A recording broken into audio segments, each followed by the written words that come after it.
Hello everyone, welcome to all my YouTube channel. Myself Barsarani Bisoi. Student, we have already completed explanation of video approach on examination. Plus 2 second year पिला माने तमर जो chapter थिला on examination the unit 1 आमे discussion करि सारिछे. Unit 1 रो question answer मध्ये discussion करि दैछे. तो यूनिट 2 आज आमे क्वेश्चन आंसर डिस्कशन करिबा जोटा कि पिला माने तमे एग्जाम पे बहुत इंपोर्टेंट. जो स्टूडेंट माने चाहिए से माने प्लीज से सब को नोट देख करि परिबे. पिला माने आम चैनल ने नुआ थिले लाइक शेयर सब्सक्राइब कर दियंतु वीडियो को पूरा लास्ट देखिकी.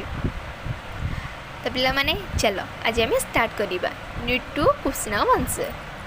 So let's start. तो फर्स्ट क्वेश्चन कौन अछि पिला माने what kind of student were taught Latin and Greek at Harrow. हरोरे क्यों प्रकार छात्र मानक लैटिन और ग्रीक पढ़ा जाउथिला. व्हाट काइंड ऑफ स्टूडेंट क्यों प्रकार छात्र मानक वेयर टॉट शिक्षा दिया जाउथिला बा पढ़ा जाउथिला लैटिन एंड ग्रीक. हरोरे क्यों प्रकार छात्र मानक लैटिन और ग्रीक पढ़ा जाउथिला. तो पिला माने आंसर कोन हबो. द आंसर हबो the cleverer student were taught Latin and Greek at हरो.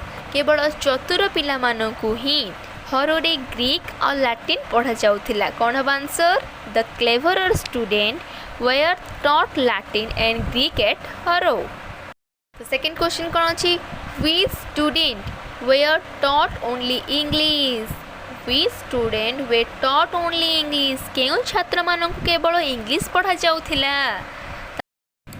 Those who were slow learner were taught only English. जो पिला माने हरोरे स्लो लर्नर थिले माने पाठरे टिके दुर्बल थिले से माननको केवल इंग्लिश पढ़ा जाऊ थिला. Third question how does the writer rate English as a subject and mister Somervell as a teacher. राइटर किपरि भाबे इंग्लिश को गोटे रेट हिसाब रे नै थिले एवं मिस्टर समरवेल को किपरि भाबे गोटे टीचर आख्या देइथिले बा टीचर रूपे गोटे रेट करथिले किपरि भाबे. द आंसर हबो the writer rates English as a noble subject and mister Somervell as a brilliant the most innovative teacher of the English.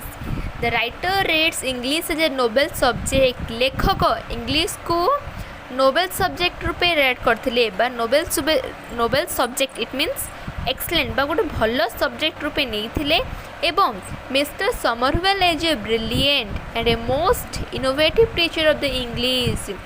जेतिकी मध्य इंग्लिश टीचर थिले हरोरे से समस्त ठारू मिस्टर समरवेल को जड़े गोटे ब्रिलियंट टीचर एवं गोटे इनोवेटिव टीचर रूपे आख्या करथिले बा रेट देइथिले. पिला माने जदि किछि भी डाउट अछि प्लीज मते कमेंट सेक्शन जणे दियो मु आंसर रिप्लाई निहाती हेबे दे देबी. तो 4 नंबर क्वेश्चन कोन अछि what part of the English grammar did he learn from Mr Somervell. What part of the English grammar did he learn from Mr Somervell. Mr Somervell को ठारू इंग्लिश ग्रामर रे क्यों part शिखिले. लेखक Mr Somervell ठारू English grammar क्यों part शिखिथिले. Answer कौन हम लिखा he learned English parsing and analysis from Mr Somervell. He was learned how to divide a long sentence into different part and know the grammar of each part word.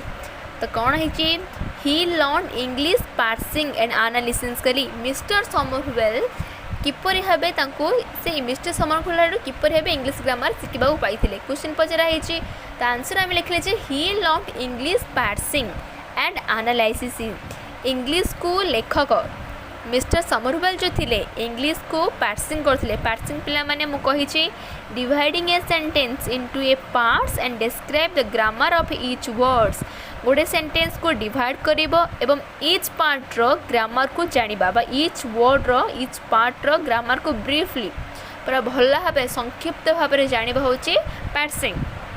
तो mister Somerville कौन करते English को केवल जे से आमको शिक्षा देउ नथिले एठी लेखक कहछन जे मिस्टर समरवेल केवल आमको शिक्षा ही देउ नथिले से कौन करते इंग्लीश को आमको पूरा parsing and analysis for mister Somerville आमको इंग्लीश रो पूरा ग्रामर वाइज गोटे सेंटेंस को डिवाइड करके प्रत्येक पार्ट रो ईच वर्ड रो आमको ब्रीफली पूरा भला भाव गोटे एनालिसिस करे मीन्स विश्लेषण भाव में आमको बुझाउथिले एवं he was learned how to divide a long sentence into different part and know the grammar of each part word. He was learned एवं से जानी थिले जे से हमको शिक्षा दौथिले जे how to divide a long sentence गोटे लॉन्ग सेंटेंस को किपरि भाबे divide करिकी एवं प्रत्येक छोट छोट पार्ट ग्रामर को जानिया पई से हमको शिक्षा दौथिले। तो एठी लेखक कहउछन जे एठी राइटर कहउछन जे मिस्टर समरवेल कठारु आमे इंग्लीश रो केवल इंग्लीश पढ़ु नथिलु इंग्लीश रो आमे प्रत्येक सेंटेंस रो ग्रामर सहित वर्ड सहित प्रति वर्ड रो गोटे लॉन्ग सेंटेंस को मिस्टर समरवेल डिवाइड करिके प्रत्येक सेंटेंस रो ग्रामर एवं प्रत्येक वर्ड रो ग्रामर को से हमको पढ़ाउथिले। तो fifth number question cone how did he score over the clever school fellow in after years? How did he score over the clever school fellows in after years? परवर्ती वर्ष गुड़िक से किपरि माने राइटर परवर्ती वर्ष गुड़िक से किपरि भाबे स्कूल फेलो तांको ठारू भल स्कोर करि पारिथिले परवर्ती वर्ष गुड़िक लेखक किपरि निजर स्कूल फेलो निजर चालाक सांग मानक ठारू किपरि भाबे से भल स्कोर करि पारिथिले बा रिजल्ट किपरि भल करि पारिथिले। आंसर हबो the clever student first studied Latin and Greek while Churchill studied English. When the clever student returned to English class for their livelihood, Churchill had already got much knowledge in English and scored over others. कौन कही answer देख the clever student first studied Latin and Greek while Churchill studied English. जिते बेले हरोरे चतुर पिला माने चतुर student माने कौन करथिले लाटिन और ग्रीक पढ़ुले सेतेबेले फाइल सेतेबेले चर्चिल कौन करथिले स्टडीड इंग्लिश सेतेबेले चर्चिल कौन इंग्लिश पढ़ुले जेतेबेले हरोरे क्लेवर स्टूडेंट माने माने चालाक स्टूडेंट माने लाटिन और ग्रीक पढ़ुले सेतेबेले लेखक बा चर्चिल स्टडीड इंग्लिश लेखक इंग्लिश ही पढ़ुले। When the clever student return to English class for their livelihood जेतेबेले चालाक स्टूडेंट माने पुणी थे फेरिले निजर लाइवहुड इंग्लिश पढ़ाई माने जीविका अर्जन से माने जिते बेले पुणी थे फेरिले इंग्लिश पढ़ाई Churchill had already got much knowledge in English सेते बेलू लेखक अत्यधिक भाव इंग्लिश अधिक नॉलेज गेन कर देथिले बा नॉलेज अधिक पाई सारी एंड स्कोर्ड ओवर अदर्स एवं सेमानंक ठारू मध्य एवं क्लेवर स्टूडेंट मानक ठारू मध्य चर्चिल कौन करथिले ऑलरेडी अधिक नॉलेज इंग्लिश रे पाई जाइथिले। तो क्वेश्चन कौन थिला पिला माने परवर्ती वर्ष गुड़िक से किपरि भाबे बा लेखक राइटर किपरि भाबे निजर चालाक सांग मानक ठारू बा स्कूल फेलो निजर स्कूल फेलो मानक ठारू किपरि भाबे से भलो स्कोर करि पारिथिले। तो आंसर कौन हबो जिते बेले the clever student first studied Latin and Greek while Churchill studied English जिते बेले हरोरे क्लेवर स्टूडेंट माने लैटिन और ग्रीक पढ़ुले बा चालाक स्टूडेंट माने लैटिन और ग्रीक पढ़ुले सेते बेले चर्चिल कौन पढ़ुले इंग्लिश ही पढ़ुले किंतु when the clever student return to English class for their livelihood जिते बेले क्लेवर स्टूडेंट माने चालाक स्टूडेंट माने कौन कले इंग्लिश को फेरिले निजर जीविका अर्जन इंग्लिश को पढ़ाई फेरिले सेते बेलू Churchill had already got much knowledge in English सेते बेलू चर्चिल कौन करथिले अत्यधिक भाव इंग्लिश रे नॉलेज दक्ष करि पारि थिले एंड स्कोर्ड ओवर अदर्स एवं समस्त ठारू अधिक मार्क अधिक रिजल्ट मध्य आनि पारि थिले बा अधिक स्कोर करि पारिथिले।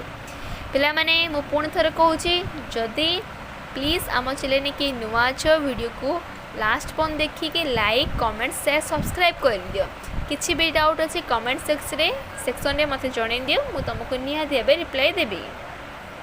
तो 6 number why was he based in favor of boys learning English language?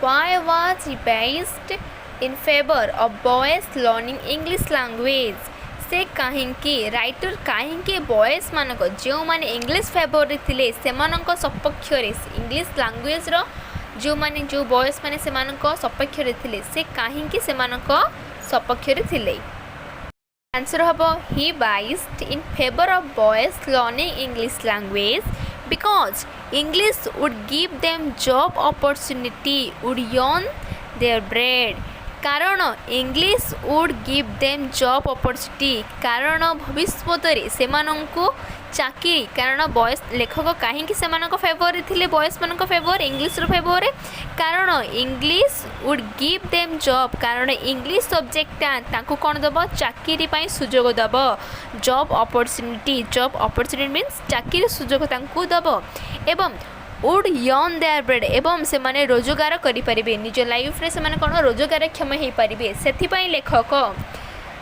लेखक इंग्लिश बॉयज मान फेवर रे थिले